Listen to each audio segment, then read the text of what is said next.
Começa agora mais um Vida 1 Cast.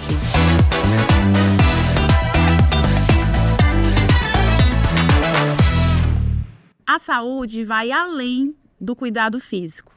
Para ser completa, de excelência e integral, ela requer inovação, pesquisa e desenvolvimento. E para falar sobre esse tema hoje com a gente, eu recebo aqui o Kenneth, nosso diretor de Educação, Pesquisa e Desenvolvimento. Bem-vindo, Kenneth. Obrigado, Lívia. É um prazer estar aqui com vocês, Flavinho. Vai ser muito bacana a gente bater esse papo sobre essa área tão interessante. Prazer é nosso. E para comandar as perguntas, Kenneth, eu não gosto de fazer perguntas só. Então, eu tô amando que hoje tem um Flávio aqui, nosso head de conteúdo. Bem-vindo, Flavinho. Obrigado, Lívia. Obrigado, Kenneth. Bem, a gente estava aqui conversando antes, né, Kenneth e Flávio? E eu particularmente acredito que não existe sociedade sem educação, não existe saúde sem pesquisa, não existe nem vida sem esse olhar para o futuro e para o desenvolvimento.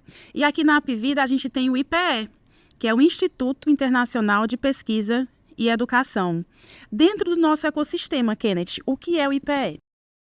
Olivia, primeiro que você traz uma coisa super valiosa, né? Quando a gente fala que a gente trabalha numa empresa que salva vidas, já é um prazer gigantesco a gente trabalhar numa organização que tem essa missão. Mas, ao mesmo tempo, quando a gente também traz para esse cotidiano, né, uma organização que também pensa o desenvolvimento da ciência, da pesquisa e educação, a gente está somando duas forças muito valiosas. Então, o nosso segurado ele tem acesso, quando a gente fala de um instituto internacional desse nível, né, às melhores terapias, os melhores processos e avanços da ciência. Então, é muito prazeroso trabalhar com isso. Legal, Kenneth. Eu acho que o bacana aqui é que essas transformações que você traz, né, junto com o Instituto de Pesquisa, elas vão muito além das paredes do Apvida, né? Dessas transformações para os clientes do Apvida. Eu acho que elas são transformações que impactam a sociedade como um todo. E acho que vou mais além, não só a sociedade brasileira, mas a saúde no mundo, né? Então eu queria que você trouxesse para a gente um pouco mais sobre esse ganho direto, que além dos nossos clientes da Apvida, que eles têm, dessas transformações para a sociedade.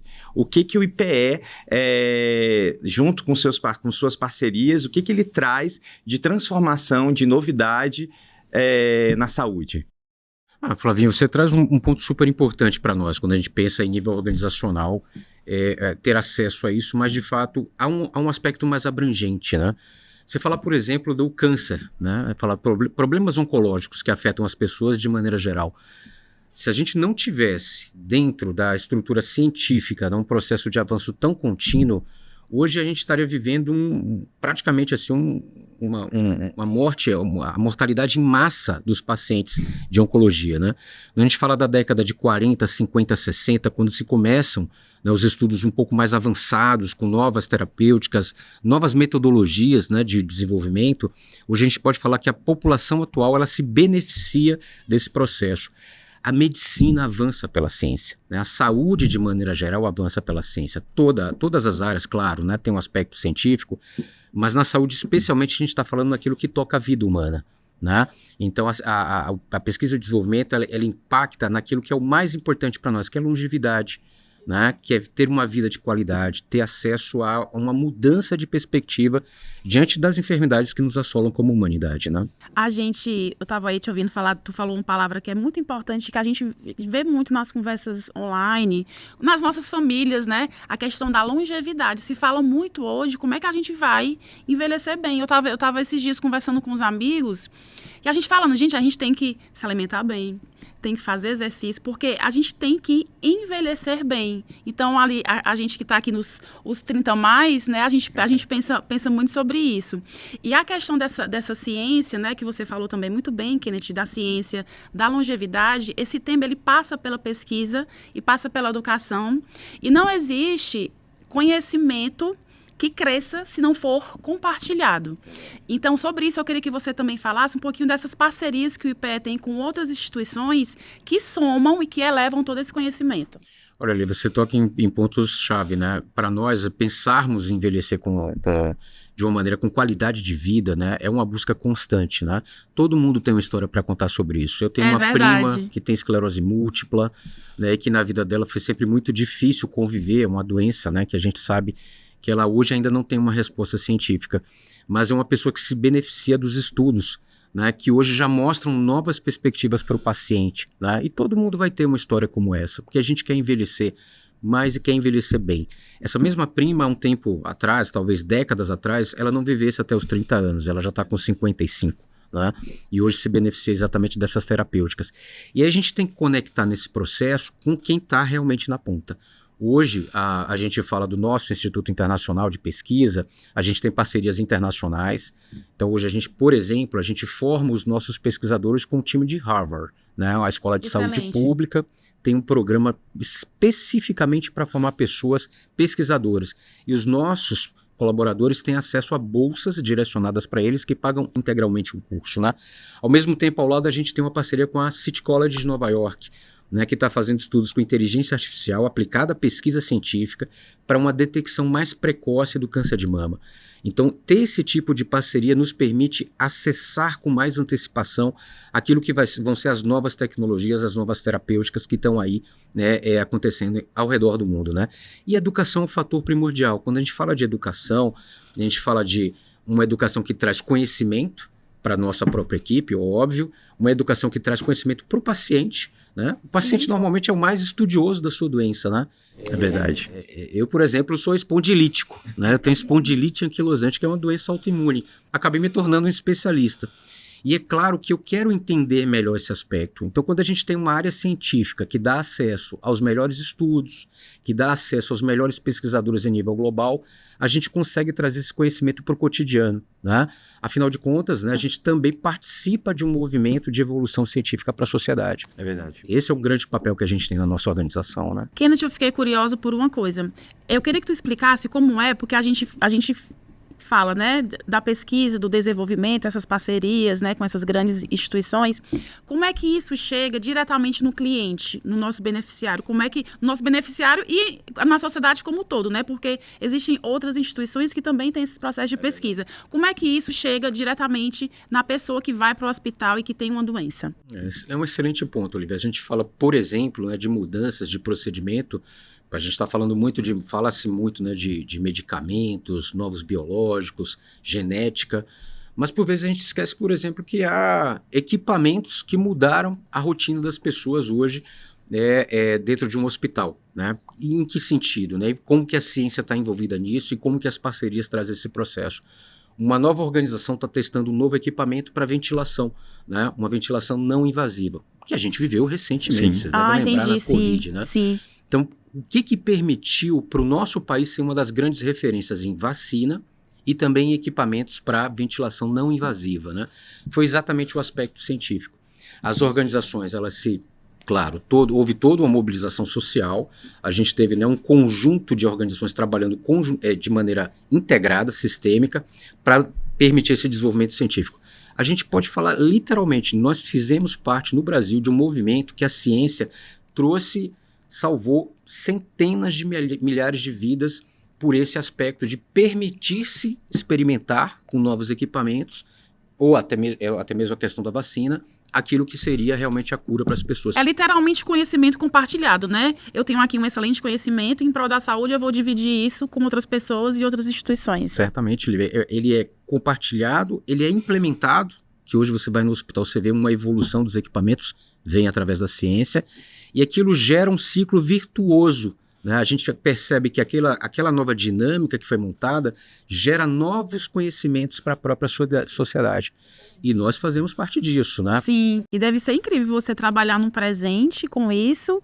E muitos pesquisadores que eu vejo, assim, esses grandes nomes, né? Às vezes eles não veem nem em vida os frutos do trabalho, porque são coisas ali que vão se desenvolvendo. Então isso me faz lembrar que a saúde também se faz no presente. A saúde do futuro, a gente começa a construir, né? Agora. Isso é fantástico, trabalhar nessa transformação, né?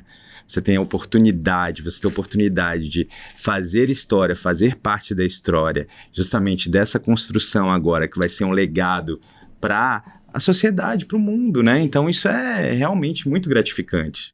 E uma coisa gostosa, Flávio, quando você fala, né? Isso que vai ser esse futuro que a Lívia mencionou, se a gente não tiver a capacidade, como organização, como pessoas, de entender o papel da ciência disso, isso acaba, por vezes, gerando barreiras, né? E aí, felizmente, quando a gente fala do nosso grupo, estamos falando de mais de 28 mil médicos, né? Mais dezenas de milhares de dentistas. A gente está falando de um grupo que tem a ciência na veia, né? Nós acreditamos nos melhores profissionais. O que são os melhores profissionais? São aqueles que aprendem mais e que têm a cabeça mais aberta para pesquisa e desenvolvimento. E isso a gente pode contar na nossa organização. Isso eu posso compartilhar com vocês. Em todos os locais que eu vou falar de ciência, que eu vou falar de educação, as nossas equipes estão absolutamente, né, abertas. E, aliás, pelo contrário, normalmente volto com mais carga de conhecimento, porque eu descubro que nós temos médicos nossos, são professores da USP, Ribeirão Preto, acabei de conversar com um grupo em Manaus da Universidade Newton Lins, uma parceria gigantesca que a gente está fazendo de pesquisa. Falei, Kenneth, os médicos da PV, da Notre Dame, são os nossos professores, eles fazem parte do nosso quadro docente, né? A gente fala de tanta instituição que a gente encontra essas pessoas com prazer exercendo a medicina, exercendo a prática da saúde na área multiprofissional e são cientistas, né? E acreditam, Excelente. Mestres, doutores, enfim, é um prazer muito grande encontrar esse ambiente gostoso que a gente pode fazer ciência, né? Mas foi um prazer estar com vocês, Lívia, Flavinho, assim, acho que é muito gostoso, parabenizar a área de comunicação por esse momento, né, da gente poder falar de maneira mais tranquila, mais aberta. Às vezes a gente põe as nossas gravatinhas borboletas, nossas gravatas para apresentar nos eventos, mas eu acho que a ciência a gente tem que desmistificar, né? Tem que tirar um pouco essa imagem de algo distante, né? Nós, quando praticamos a medicina de ponta, que fazemos hoje na PV, na Notre Dame Intermédica, a gente pratica ciência, né? E quando a gente abre esse campo para que isso esteja mais, né, no nosso cotidiano, com pesquisas científicas avançadas, com o nosso segurado tendo acesso, a gente beneficia não só a própria organização, mas a sociedade como um todo, que a gente está trabalhando no cerne do desenvolvimento da medicina. É um super prazer. Muito obrigado. Obrigado a você. Obrigada, gente. No próximo bloco, você vai saber como ajudar uma pessoa ansiosa e como ser rede de apoio. Não saia daí, a gente volta já.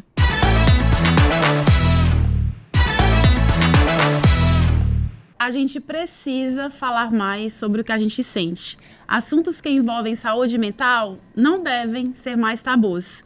O nosso tema de hoje é ansiedade e eu recebo aqui a doutora Suzane, médica. Bem-vinda, doutora Suzane. Obrigada. E a Bruna. Tudo bem, Bruna? Bem-vinda. Obrigada pelo convite. Obrigada a você. 5 em cada 10 brasileiros acreditam que a saúde mental é o principal problema do país em termos de bem-estar da população. 5 em cada 10 brasileiros. E junto com isso vem a ansiedade. Bruna, eu abri o episódio falando que a gente tem que falar mais do que a gente sente, que saúde mental não pode mais ser tabu. E você é diagnosticada com ansiedade. E eu queria que você compartilhasse com a gente quais foram os gatilhos que te fizeram perceber que você precisava de ajuda e que você não estava bem. Quando começou a atrapalhar no meu dia a dia. Então, eu comecei a ficar ansiosa para fazer coisas comuns, assim. Para pegar um transporte público com muitas pessoas. Eu comecei a ter crise de pânico, de ansiedade. Então, quando eu percebi que aquilo estava me atrapalhando, aí eu precisei procurar ajuda. Aí tu compartilhou como foi que tu fez esse processo. Tu foi sentindo esse medo, e aí tu compartilhou com alguém da tua família, depois tu procurou um profissional. Como é que foi? Então, de início, eu comecei a compartilhar com as minhas amigas, né? Então, eu comecei a falar com elas do que eu sentia, aquele problema que tanto me incomodava. E aí, elas me indicaram a pedir ajuda para um psicólogo e, de início, passar na psiquiatra. Entendi. Tu tinha quantos anos? Por volta dos meus 20 anos, 19 anos, por aí. E tu tem quantos anos hoje? 23. 23. Então, tu percebeu, já entendeu ali o que é que te deixava, foi compartilhando com os amigos e a partir disso tu entendeu que precisava procurar uma ajuda. Isso, exatamente. E como é que tem sido? De início eu já tô fazendo terapia, né? Então, pra mim é essencial. Toda semana eu faço terapia. Então, me ajuda bastante nessa questão de falar com um profissional, de passar o problema pra ele. E eu gosto muito de fazer atividade física. É algo que me ajuda muito, assim. Perfeito. Então, gosto de fazer academia, de fazer esporte, algo que me traga leveza. Então, me ajuda bastante a passar por essa fase. Já foi-se o tempo, né, doutora Suzane, você pode falar disso muito melhor do que eu, que a atividade física é apenas uma questão estética, né? Tem dias que eu tô com a cabeça cheia e eu adoro nadar. Aí eu saio, vou nadar, eu saio assim, uma outra pessoa, e é muito... É claro que tem uns benefícios para o corpo, que a gente se sente bem, mas é muito também para a cabeça.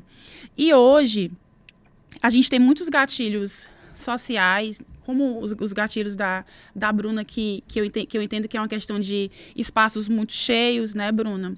A gente tem hoje um fenômeno chamado comparação, principalmente nas redes sociais, que a grama do vizinho é sempre mais verde. E tem até uns comentários que a grama do vizinho é mais verde porque ela é artificial, né?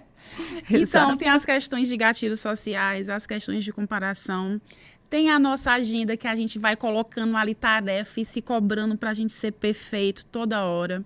Tem as nossas relações pessoais que a gente também tem que ter uma energia ali para nutrir. Enfim, quais são os recursos e as práticas, doutora Suzane, que você recomenda para quem lida com altos níveis de ansiedade?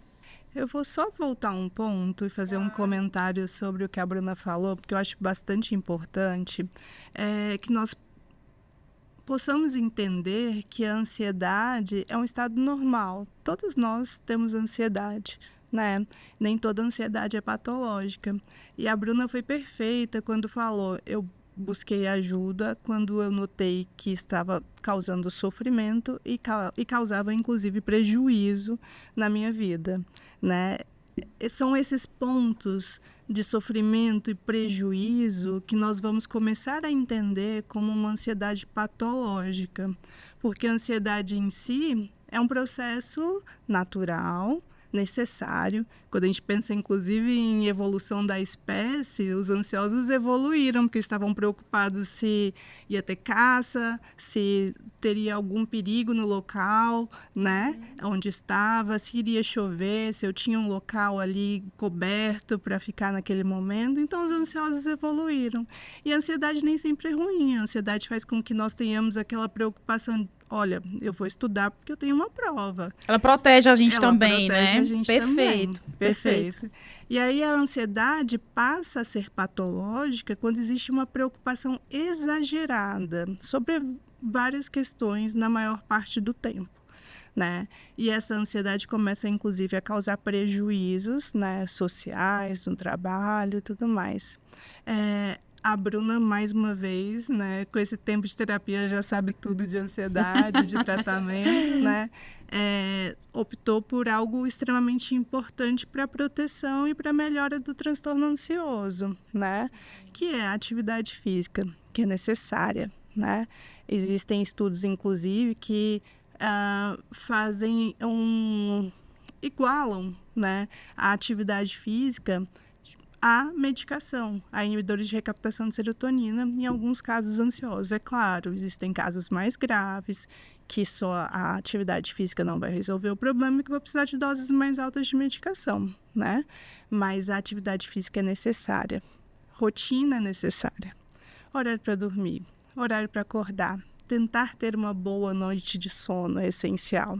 Interação social com outras pessoas, né, com amigos, com familiares, tudo isso ajuda na proteção do sofrimento causado pelos sintomas ansiosos. Entendi. Você foi citando aí, doutora, hábitos simples, né? Quando a gente fala de diagnósticos, né, de ansiedade, de vida saudável, de bom humor, a gente sempre vem trazendo médicos para cá e conversando, né, com médicos, já que a gente trabalha numa empresa de saúde.